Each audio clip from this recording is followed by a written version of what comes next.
With the advent of state as a formal social composition, the elements that we talked about, that is the army and the warfare, will keep on growing, but religion will lose weight in time, especially in Western Europe, and will be replaced by a new ideology based on the state, with the nationalist ideology.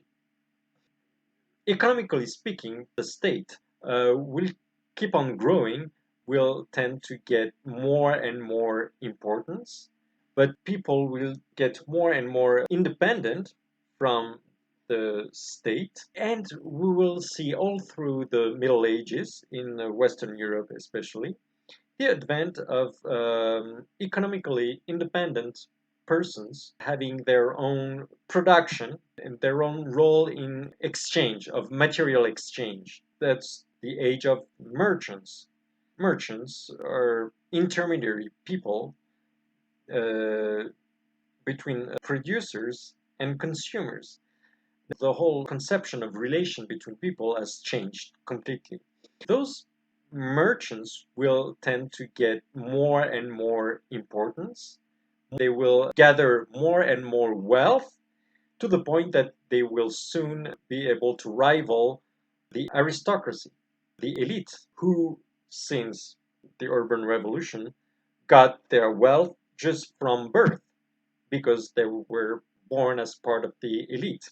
Those merchants, new corporation, will impose a new type of social relation of production. This will come to the destitution of the English king, Charles I, and the imposition instead of a parliament.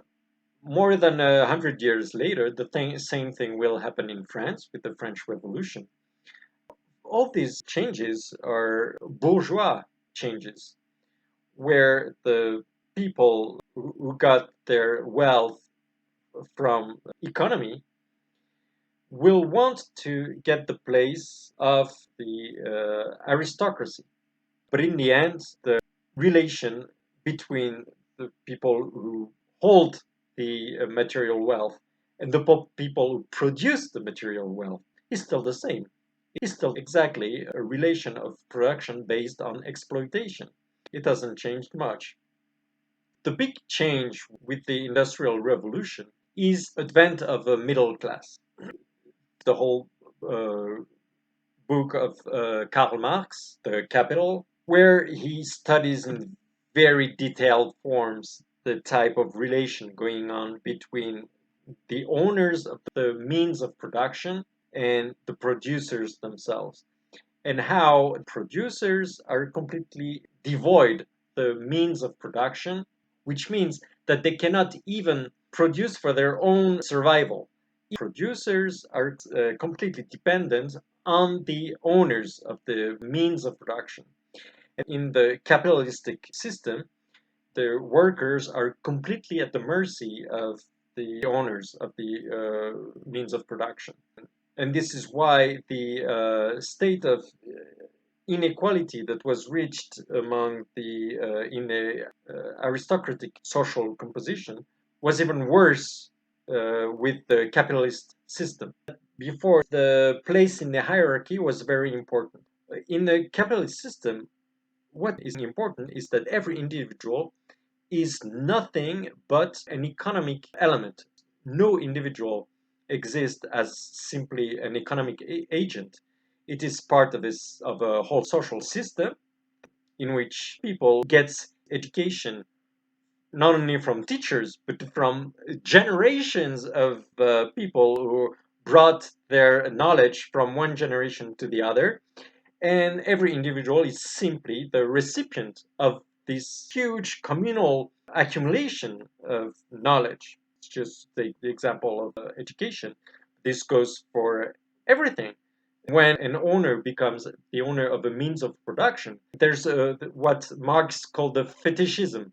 He owns a machine, but he cannot own the years and years of development that were needed, and all the interrelations between people that were needed to make those machines, for example. So in the capitalist system, we still live in a complete fetishism, which make the world as it is today. That is, well, this would be interesting if we ever have the chance to interact in one way or another for matters of just sociological research to characterize humanity in one word. Which word would you choose? Well, this would be interesting to stop the video, think for a minute or two. It would be very interesting if you could write and send your response. It's absolutely not to judge what you think. And my answer is absolutely no more or less viable than yours. But it would be very interesting to have a panel of answers to have a view of how people conceive themselves in the world we live in today. My answer is inequality. For me, what characterizes humanity today is the incredible inequality in access to resources. But we see that this is the result of a very, very long evolution. And from the beginning, we saw that with the hunter gatherers who adapted bows and arrows, we saw that from there onwards that there was a definite trend towards individualism. And capitalism today is definitely the top that we can reach in this direction. There is a definite will for individuals to live and express themselves as individuals. This probably comes down to the genetic, to our genetic formation, which defines every individual as a transporter of selfish genes. That's the whole book of Richard Dawkins.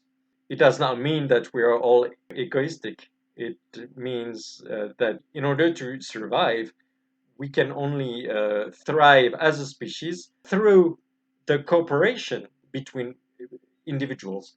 Now, when I say cooperation, it does not mean equality. It's just that people work towards the same aim. So there's this selfish genetic impulse for every individual to find for itself the best way to survive and reproduce in the best conditions.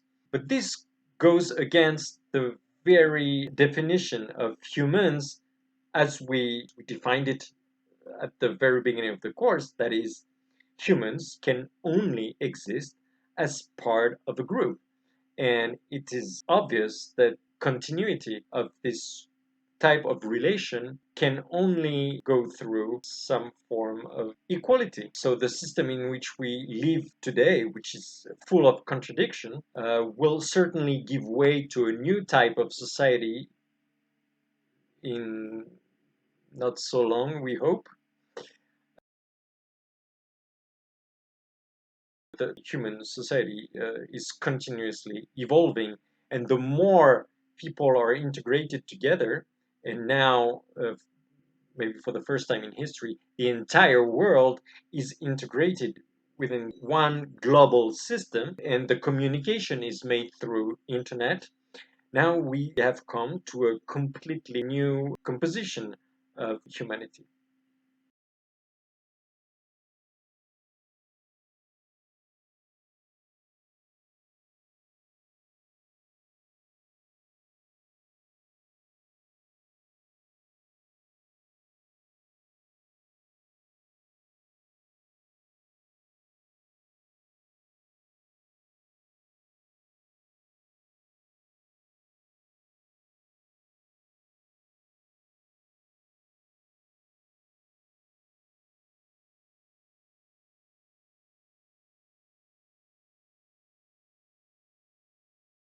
Thank you for having followed this course until the end.